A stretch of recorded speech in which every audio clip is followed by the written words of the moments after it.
Now, a lot of people would say, image is something that we should be very concerned about in everything that we do, no matter what we're doing or what we're saying. But how is your image formed? Your actions in public is one of the ways your image is formed. Social media, do you think that has something to do with your image? Things that you've written or things that people have written about in social media makes a difference. Also, behaviors that you display. Is it other people's observation? Does that contribute to your image? What about other people's perception of you? I see heads nodding. So, and this is good because this is not a trick question by any means. And these are all things that contribute to the person that you are. And these are all things that contribute to the image that you have. So it's very important to know what's the impact of those things. And for me, as a former regional commissioner for both the Seattle and Denver region, my bio was posted online. It got really quiet. So when I say as the former regional commissioner, y'all should be thrilled. Because I know I'm dancing every day. I'm retired. I'm one of the old guys. Thank you. Life is good. But seriously, as the former regional commissioner for the Seattle and Denver region, my bio is posted on the website. One of the things I wanted to make certain that I did in my bio is show my conviction and commitment to the public that we serve, and especially to the employees that work for the Social Security Administration. I wanted to bring across several points that I thought were important.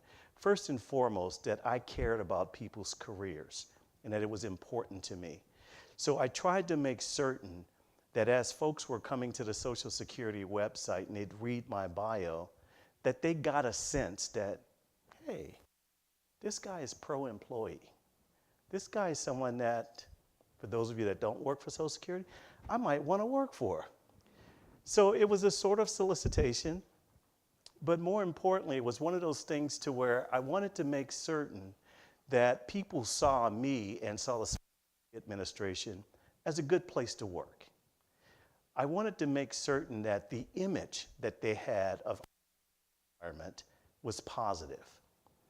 So, and I know that as we're talking about positive images, in preparation for this talk today, I Googled myself. Boy, if you haven't done that, you really ought to check it out. Now, being a former federal executive, I expected certain things to be online about me. A lot of stuff online that I didn't expect to be out there. And as I talk about your image being formed by social media and some of the things that you've done, I was shocked at how much information is available. Personal and, quote, private information about me online still. I'm a retired guy. Who cares? Obviously, things that you post online are there forever. There's a court case going on right now in Europe where I think someone is suing Google so that there's a sunset period for everything that's posted online. They're telling the Google executive that you can't keep this stuff online forever. So I digress for just a second, and I'll talk about one of the things that I saw online about me that wasn't quite as flattering as I would have liked. Years ago, it's been about 13 years, I think,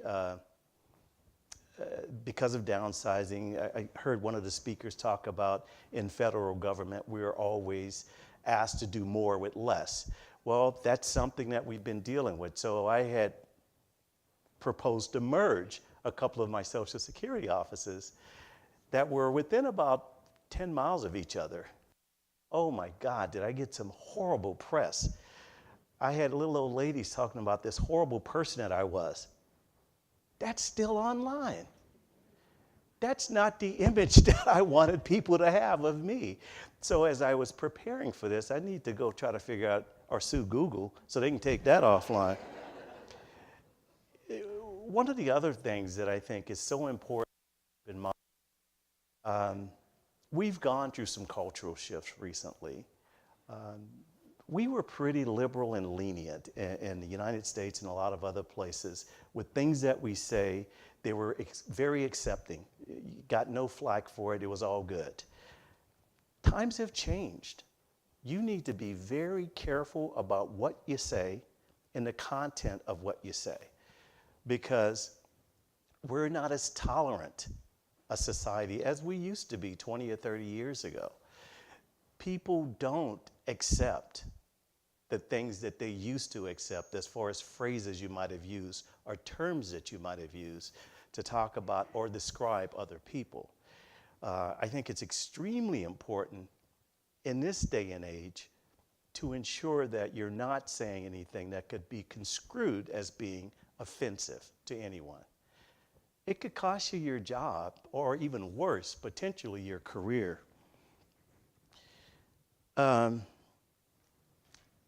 So getting back to that image, as you're meeting potential employers for the first time, before they actually get a chance to talk to you in a face-to-face interview, or even read your resume, or hear the first words that you utter, they already have reviewed some of the things that's posted about you online.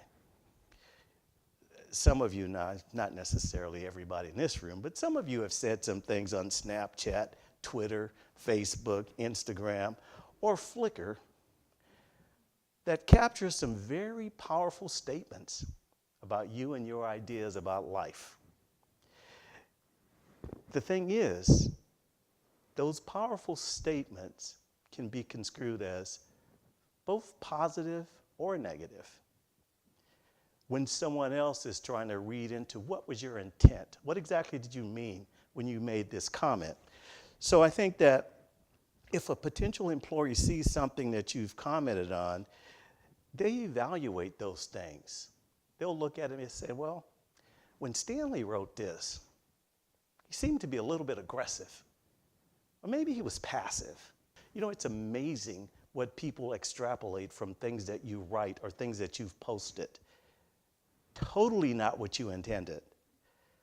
Not at all what the content should have displayed or relayed to them. But everyone will take things through their own filters. They have their own perception of how you meant what you had written. And it's hard to tell the things that you've said.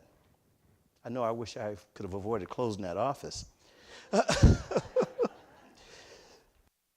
My reason today for picking positive image as a topic, because I think you've seen and you've read a lot of stuff about the importance of having a positive image. And I actually agree with a lot of the things that you've seen or read about that, you know, which is not going to be a surprise to you. So what are some of the first things that people start to use to evaluate or assess your image? When I walked out, what was one of the first things you noticed? Dress, absolutely. How you look, how you dress, your clothing. I mean, and to me, I have to tell you, as a retired executive, it's been nice not having a suit on. Except when I'm going to church. But they also try to figure out, are you an easy person to talk to? When you're in a conversation with someone, do you come across as being engaging? Are you someone that other people look to, that's always willing to help out or give advice and guidance? All of these things are being computed, calculated, and evaluated to form what people will eventually say is an image that they have about you. Do you have an upbeat attitude? Are you someone? What? Good morning, why? And it's little things that you don't even think about sometimes, but all of these contribute to people's assessment of you and what they eventually come away with. How do you express yourself? You know, and this is not just about the words that you say, but it's how do you specifically describe a certain situation or scenario? You know, are you passionate about what you say? Are you someone like me that if you told me I couldn't use my hands, that my mouth would stop working? Some of us are like that, I'm sorry.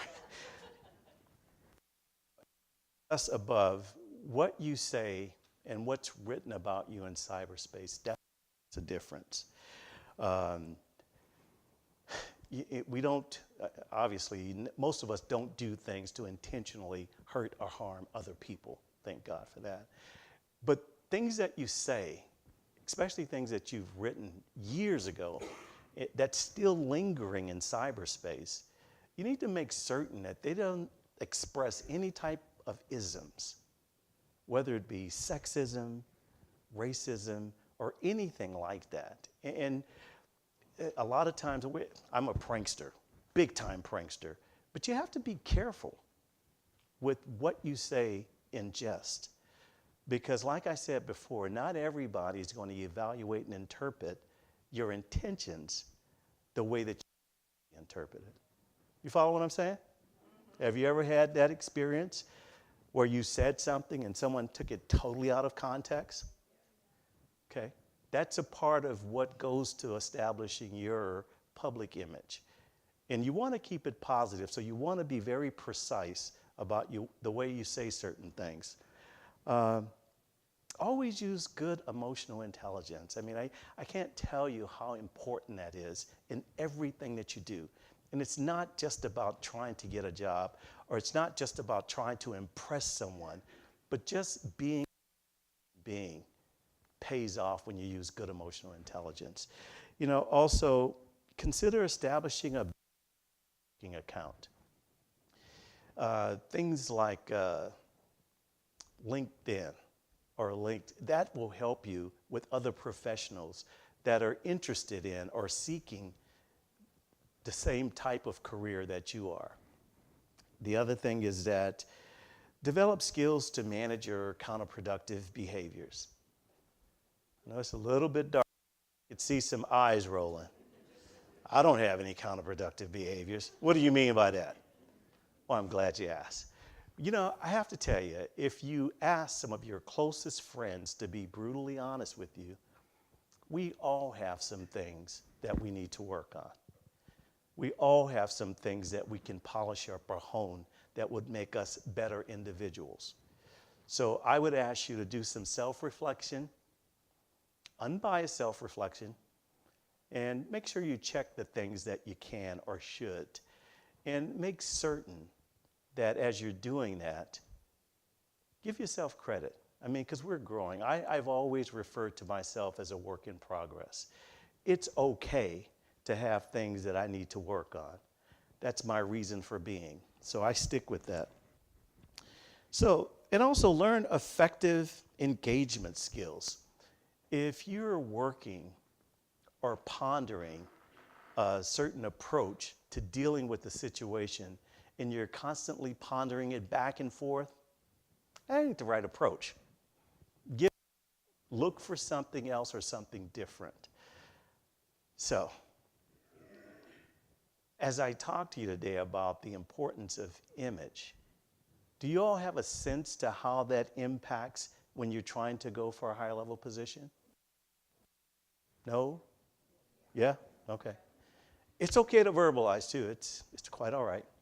You can talk to me. I see the heads. I like that too. One of the main points that I wanted to make is that we prepare for next level positions. We prepare for other things that we want to do in our career, and we have aspirations to do different things. I don't think we give as much preparation and insight to what our image is right now. So as you're preparing for that next level position, as you're thinking about different things that you want to do a little bit of research on yourself. I started talking about my Google search. disappointed that there's still some stuff out there about you that is not quite as flattering as you want. But the key to seeing and knowing about that stuff right now is before you get into the interview, job that you want, potentially your utopia job, you have an opportunity to try to correct it. And I think for all of us, we've probably said and done some things that need correction. I can't speak for you. I've done a lot of things that I like to actually unsay. It's hard to do. Or at least erase it. And as I said earlier, with Google, it doesn't allow that. So I want to say how tremendously honored I've been to be asked to come and speak to you today. I thought about it. My wife is crazy. She says, "You're going to work? Why would you go back?" And some of you could relate. I mean, my wife treats me like I'm an idiot. But but in her mind, she says, "So what makes you go back?" Like I talked about as I open in my bio, my passion is for development, human development, employee development. All of them are a tremendous number of professionals that I'm sure are going to be our future in the workforce. We need you, and we absolutely need you at your best. So anything, the smallest thing that I could potentially do to contribute to helping you be your best as you move forward and move up into the federal executive ranks, I feel compelled to do that. Thank you all for listening. Thank you very much.